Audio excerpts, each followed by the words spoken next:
Hey guys, it's Morsha again, and I'm back with another little tutorial accompaniment. This one is for converting animations from The Sims Medieval or The Sims 3 to The Sims 2. And this is to be used in conjunction with the written tutorial that I have done, and I'm posting a link to below. But once again, I thought that it would be useful for people to be able to see what I'm doing during the Blender portion of it, since it's pretty different from what we did for the Sims 4 conversions. And again, I just want to give you guys some options so that you can use whichever one is more beneficial to you. Anyone that knows me or has followed me on Tumblr or whatever knows that I am a pretty hardcore Sims 2 medieval player. So when I found out that it was in fact possible to convert from the Sims medieval animations and bring them into the Sims 2, that's really what got me started down this path of trying to figure out how to convert things. So this is for me like the best because I love seeing the Sims medieval animations in the Sims 2. And if you sit through this with me, then you should be able to learn how to do it yourself as well. So, with that being said, I assume that you have downloaded the necessary plugins for this, which I listed first in my tutorial, as well as Sim3E, the Sim3PE process. You've gone through that and you've already exported the clip file that we're going to need for testing this out. So, assuming we've got all of that, let's get started.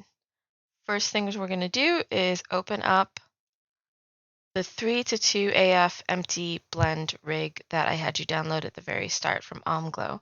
So just double click that and we'll get this nice blonde Sims 3 lady. She's gorgeous. And we'll just kind of clean this up a little bit. So we'll get her situated there. And what we want to do over here is we want to clean up this tree a bit. So we don't really need to see this expanded, this AO file, so let's just minimize it. What we're going to be working with primarily is this AF rig file. This is what we're going to be applying our animation clips to. And unlike in The Sims 4, we are going to be making use of this window down here. So what I need you to do is click this third button from the left. This is the Scene tab. And if you click that, assuming that you've installed the plugins correctly, you're just going to like scroll down until you come across the S3PY animation tools. And these are what we're going to use in order to load these clips and such, the animation files, onto our rig. So it's pretty straightforward, but this part can be a little bit tricky. So I thought it would definitely be useful for you guys to be able to see this. What we need to do is find a bone to apply this to. And I feel as though, and Omglow suggested it first, that finding a limb is one of the easiest ways to do this, kind of foolproof.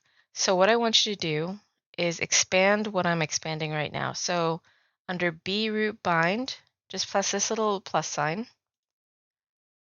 Under pelvis, B pelvis, I want you to expand that as well. And then I want you to just left click on B_R_thigh. Just left click that and it will select that joint. So what I want you to do now is to go down to load clip and click that. And then we're going to navigate to, wherever you've saved that clip that you exported from Sims 3 PE. So for me, it's right here. And this is I think it was the bard reading a poem or something. So we're just going to click on that, double click, sorry. And you can see that it's been applied. So if you come back down here to the animation tools again, you can see which animation is loaded, which action is loaded, and you're golden. Like this is it. You can scrub through your timeline, make sure that it plays correctly.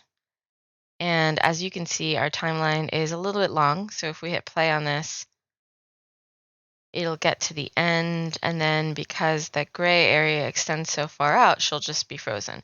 So we don't want that. obviously we want the timeline to be correct. So let's just drag this back to the very last keyframe, which is 161, and then we'll just change this end frame to 161. And now, when we play through this, it should be correct. Boom, we're done. So that's it. As long as this looks good to you, then you are ready to export. And the export process is exactly the same as it was for the Sims 4 tutorial.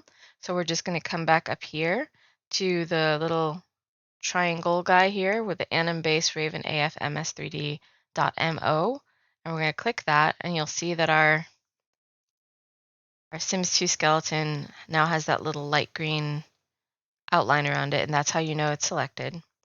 And you just go back up to File, Export, Milkshape 3D,